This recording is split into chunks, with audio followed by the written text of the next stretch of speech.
My name is Martin Hejl. I'm here with three colleagues of mine, Lenka, just right there behind me, and Ivan and Lukáš. Hi.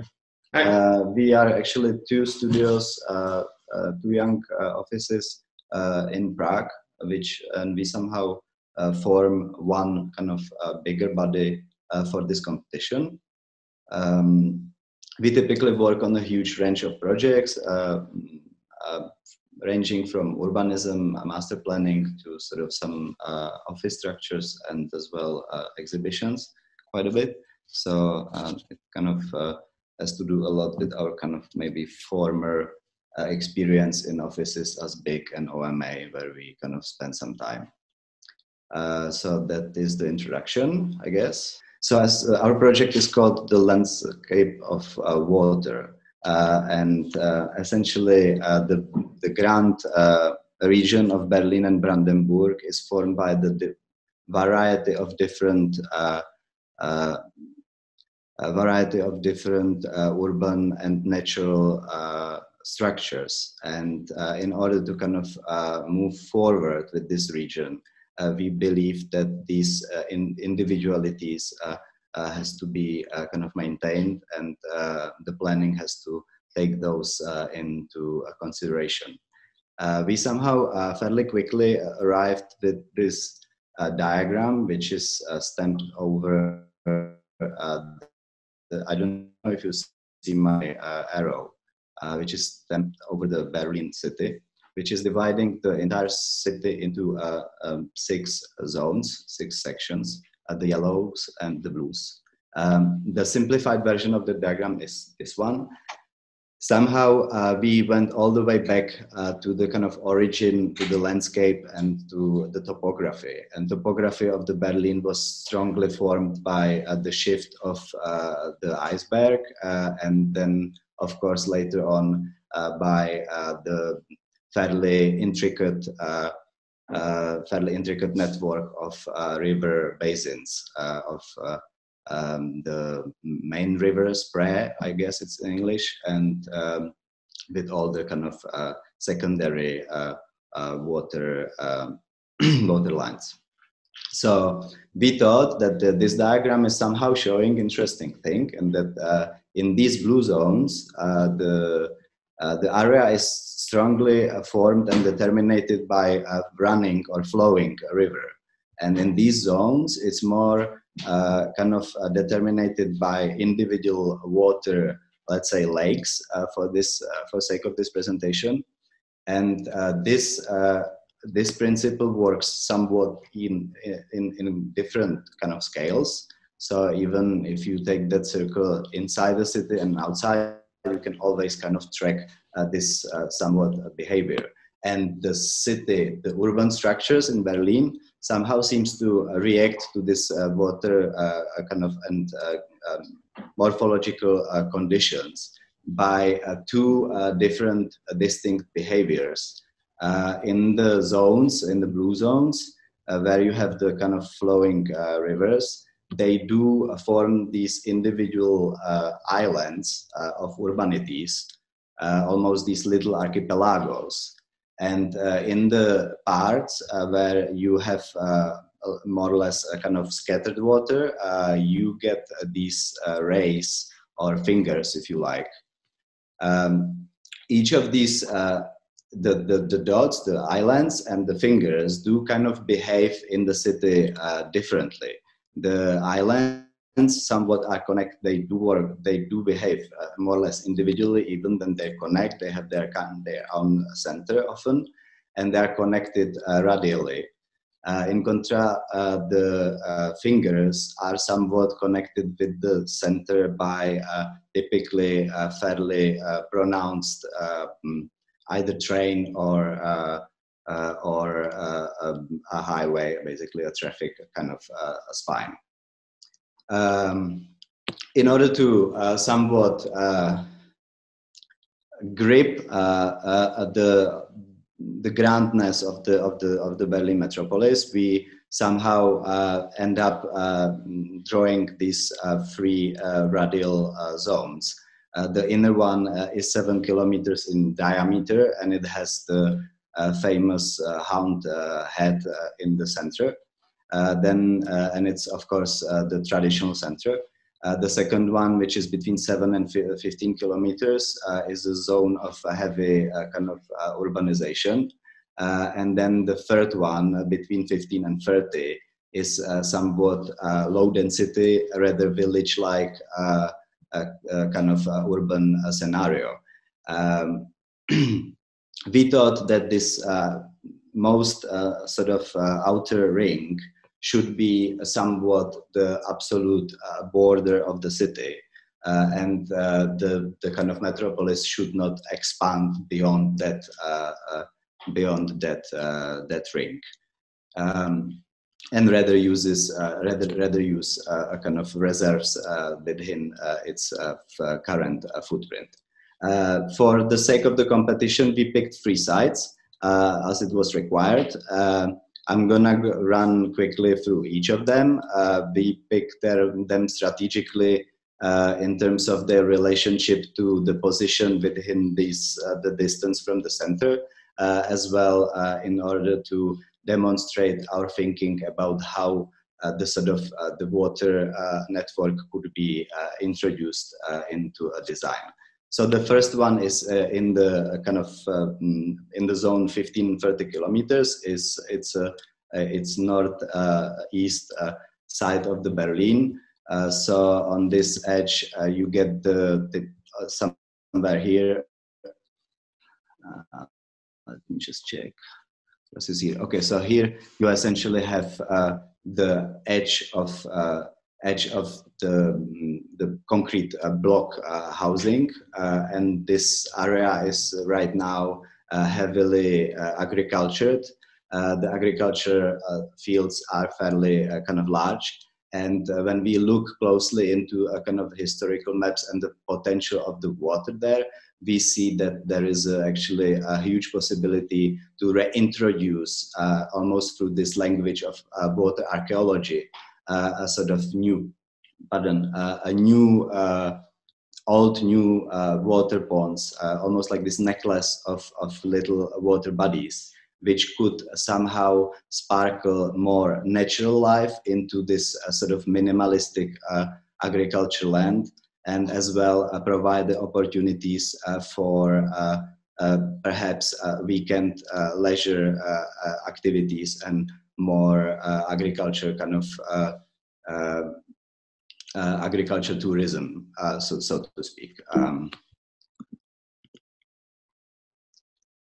So we try to form a program suggestion, and the floor aspect ratio, FAR, is very low, so we do not suggest that this zone should be sort of heavily kind of that the more program should be heavily injected there. In contrary, we are more or less trying to go for somewhat very careful reconstruction of the landscape, which could provide more breathing space for the outer skirts of the residential areas of Berlin in that zone. I have a few diagrams here. I don't know if I have a kind of really time to run through all of them, since I'm in half. This essentially shows the water situation right now. And this is the sort of proposed upgrade. You can see that there is more of these bodies throughout the landscape, and we suggested in the diagram in the center as well some sort of routes and a little individual icons which could enable better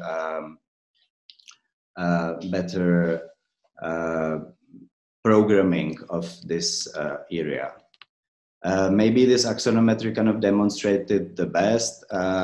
You can see that we are trying to propose sort of sustainable communities with the orientation for the agriculture and the food production along the kind of already existing roads. But as well, we are sort of reintroducing these little secondary 3 alleys for better migration of the animals and for better holding of the water.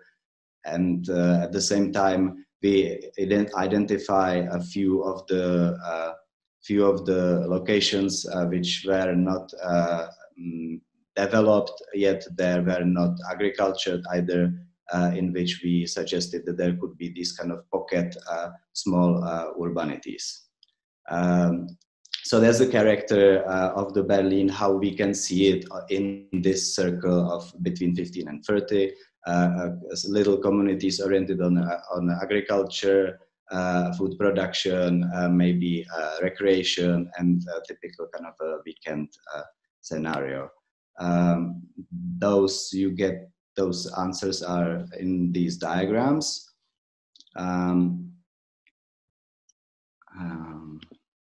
The second site is located farther in the center. It's right at the edge of the river. I don't remember anymore precisely the name of it. I'm sorry for that. Yet it obviously deals with the major urban spine, and it's close to today's under construction IT technical city. One of these sort of new kind of urban products which are popping up these days.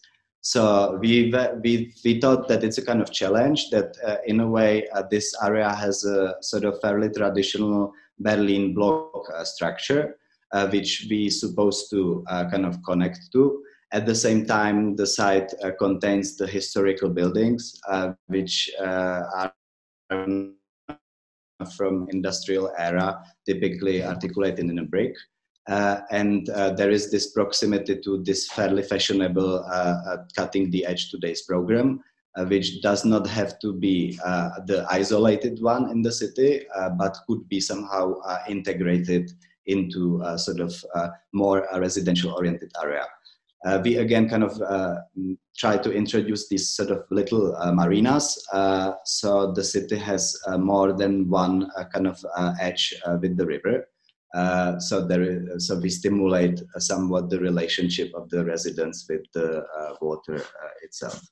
It's a Köpenick area. For this zone, we suggested that the FAR could go 1.21. And obviously the proportion between short-term living, long-term living is suggested in this bar. We thought that that's kind of the future sort of future zone in the city where we more travel, we are more oriented to the business, but then at the same time it's oriented to rather creative industries, and those typically love environments which combine short proximities between the efficient bureau and a kind of relaxing space. We mobilized the typical Berlin grid, which is somehow somewhat dissolved by these water bodies towards the water edges. So as you can see here, essentially the individual dots of this grid somewhat scale down, almost in this sort of Leslie Martin kind of diagram. They do sort of shift the density around the area. At the same time as well, the fairly pronounced Bahn here is somewhat another instrument which has something to say in the way how we kind of form this grid.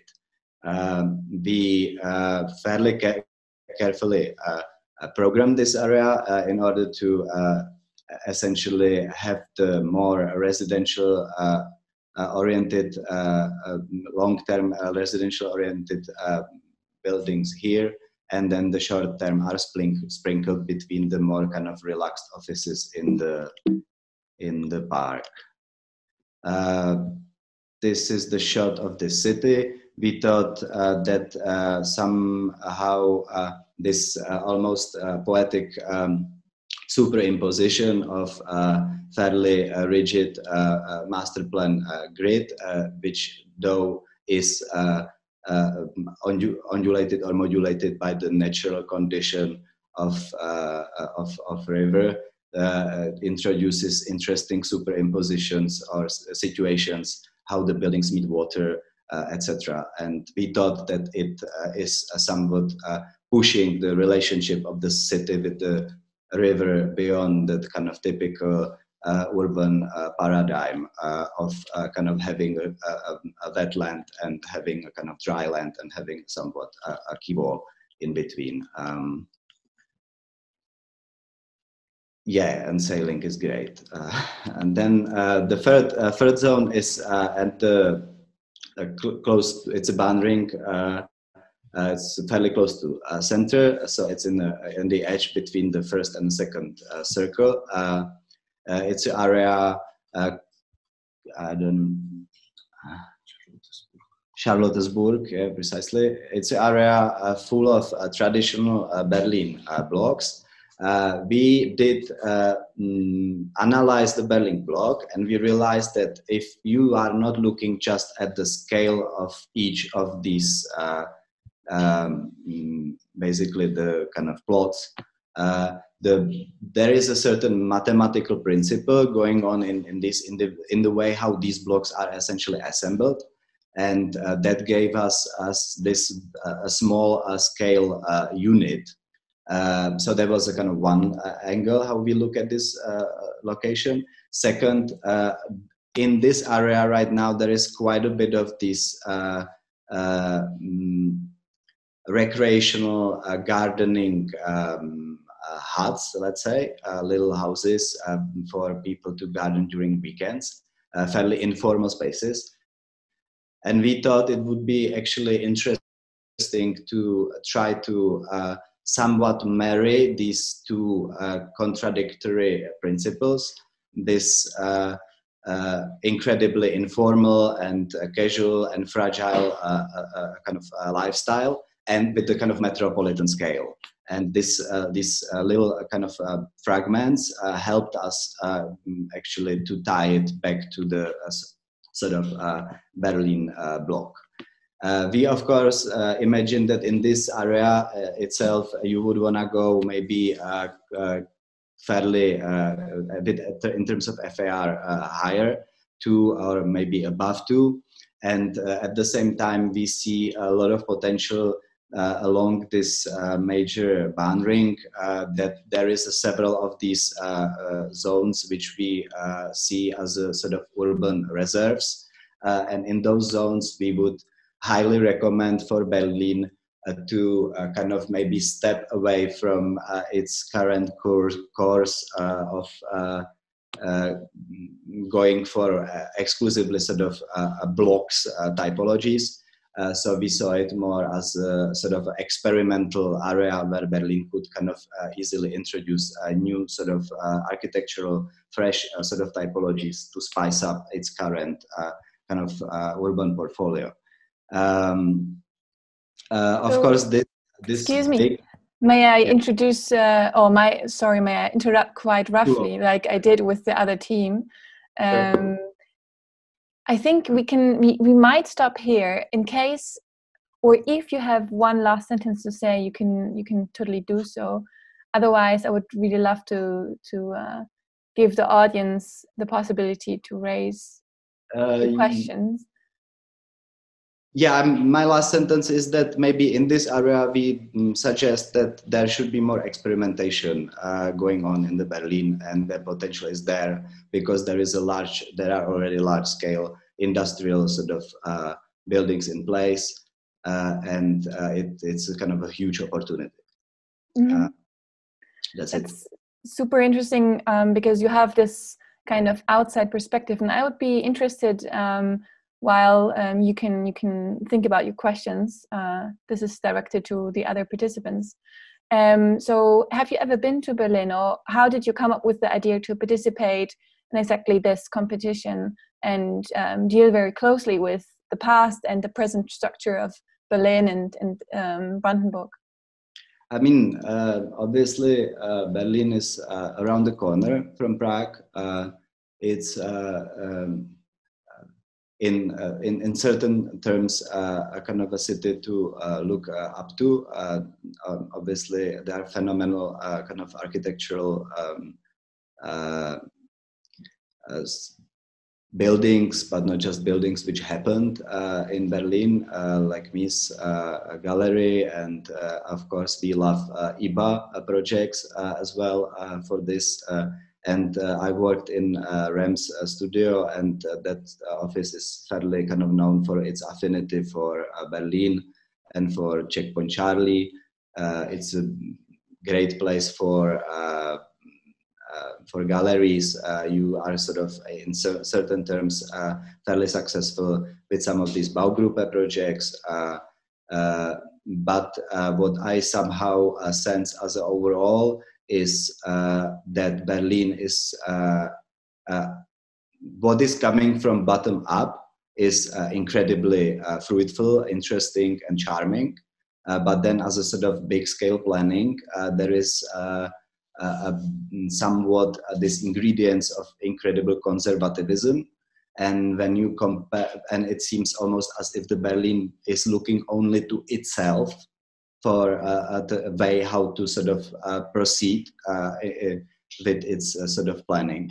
So it seems to be almost kind of trapped in this unbreakable block, potentially access sort of a paradigm. And if you look at the sort of way how some other cities, like large sort of metropolises, especially in kind of Asia these days, are sort of moving forward with the kind of reinvention of the urban structures, as well with the relationship to the kind of nature, which is a huge topic right now, especially kind of recently. Mm-hmm. And I think the Berlin definitely has the sort of heart and skill to do better. Okay, I will translate. Yeah, I will translate this question quickly into German, and then I will have a question of Richard Krecke for you. Also vielleicht kann das Büro Albers und Malkovati, Vogt und Arup nochmal darauf antworten später, bevor ich die andere Frage nochmal stelle, ob Berlin wirklich so konservativ ist, also ob es sein Potenzial sozusagen verspielt durch eine, so wie ich verstanden habe, zu geringe Experimentierfreudigkeit und auch das Thema von mutigen Umstrukturierungen aufgrund der Klimakrise, so wie es in Asien womöglich passiert, nicht wirklich wahrnimmt. Das ist eine vielleicht interessante Frage aus einer Außenperspektive. Jetzt habe ich aber zuvor noch eine Frage von Richard Krecke, und zwar: Wissen Sie mehr, do you know more about the reconstruction of the landscape or water channels? And are there any approaches to reconstruct them, I guess, before they were deconstructed or reshaped, probably in the 60s or something, to make them more appropriate for the modern city? So did you do research into this? Yeah, sure. We kind of obviously there was not a kind of unlimited sort of time for this mission. Yet, of course, we carefully kind of looked in some locations into kind of old maps and into kind of the morphology of the terrain, etc. And in many cases, I mean, once you sort of open that sort of avenue and you start to kind of look in that direction, you realize that there are many kind of channels which are artificial. Some of them are better, some of them are worse. There is almost, it would make sense to sort of make a catalog of different sort of Berlin conditions, how the city kind of meets water, etc. For instance, in this particular area, which we are looking at, we found in the old historical map that there used to be a creek, which is most likely below ground right now, sort of overstand with some of the industrial structures which are in this particular area at this moment. So we thought that actually that creek could kind of almost like erode out the buildings. So in that sense, we feel that, and we are confident that if the effort would be put into it, you would realize that there is a way more sort of treasure and potential you have in this sort of blue and green sort of infrastructure hidden outside of your eyesight. So yeah. Okay, thank you very much. I hope I translated the question in the way that the asker was intended to ask this question. So now the question that I asked before, you had some time to think about it, about Berlin as being conservative maybe, or needing to be more experimental. Also Berlin als nicht experimentierfreudig und als konservativ, so wie ich das jetzt verkürzen würde, seine Aussage am Ende. That's for me. No, that was the question in German that I asked to the other office, because I found it very interesting. Ich habe es sehr interessant gefunden, dass er sagt, Berlin muss mehr experimentieren oder Berlin ist im Vergleich zu asiatischen Städten konservativ. So maybe, now, so we can answer in English. Maybe yeah, of course. Yeah, it's easier. Yes. So, I don't think Berlin is conservative at all. If you look at the history of the city of Berlin, I think Berlin was the experiment field for everything in its history, and mostly because of the special history of this city. I mean, the more recent history with destruction, division, reunification. I think there is no city in Europe and maybe in the world who had to experiment so much as Berlin. And of course, these experiments had to deal with history, because European cities in general has a long history, which is also for the contemporary city very important. And in Berlin there was a fracture, a kind of missing history, and of course this experimentation dealt in the past year also so much with the own history of the city. But I would not say that it means that it's conservative. It's a kind of experimentation which never had been before in every city because of the special history of Berlin. If I may react. Sure. Yes, of course. Yeah, I agree to a certain extent. It's true that, of course, there are not that many cities which somehow run through its center sort of a huge wall. So that was probably the really kind of experiment, and at the same time the sort of reserve which came out of it and which you had to kind of overcome is incredibly kind of moving and strong. I'm not saying there are sort of some aspects of the architecture and urbanization which happened in Berlin, as IBA, for instance, which I kind of mentioned, which are really interesting. I would not say that it's not necessarily experimental in terms of master planning. I would say that when you would really put a list of architectural typologies and their diversity within the kind of entire urban fabric of the city of Berlin, you would be surprised that there is not that kind of wide of a range. So that was the kind of angle from which I was sort of hitting that argument. So I'm not trying to kind of sort of put myself in a position of saying that the Berlin is in no sense experimental. I was really kind of trying to hit that particular kind of note. But I think if we talk about experiments, we should also talk about qualities. I mean, experiments as such are not a quality by themselves, because if you do an experiment, it's not a question of quality. So, and if we talk about this kind of qualities, I think it's a quality that Berlin, in that sense, you're right, is a little bit conservative, tries to develop its own tradition. And that's also what we are trying to do, and which makes a great difference probably to this or that Chinese city.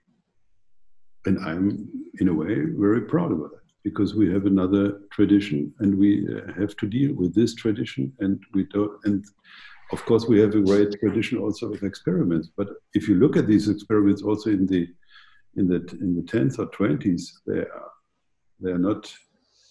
They were critical against the tradition. And for example, the IBA was a kind of, soll man sagen, eine Art, the critics of modernism. Yeah, I know. And it was a kind of a relaunch, or looking back to reconstruct the historical framework of the city, for example. There was a major. Yeah, I know, but that kind of happened in they ended in a way an experiment. So I was,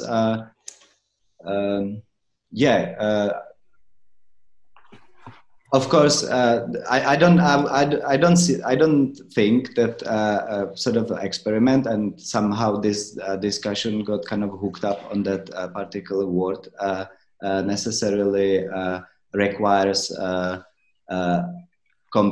somehow abundance of tradition.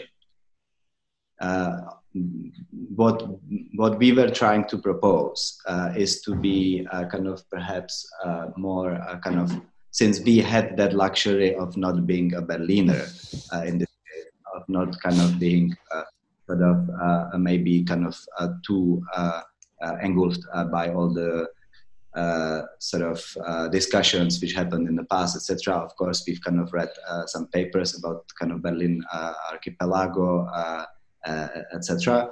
But that's for long discussion, obviously. We somehow kind of suggest what we sense is kind of strong there. We try to kind of tie our sort of urban typologies to a kind of existing blocks, but perhaps from the kind of different sort of mathematical or geometrical kind of angle, and we've tried to sort of propose a room for breathing.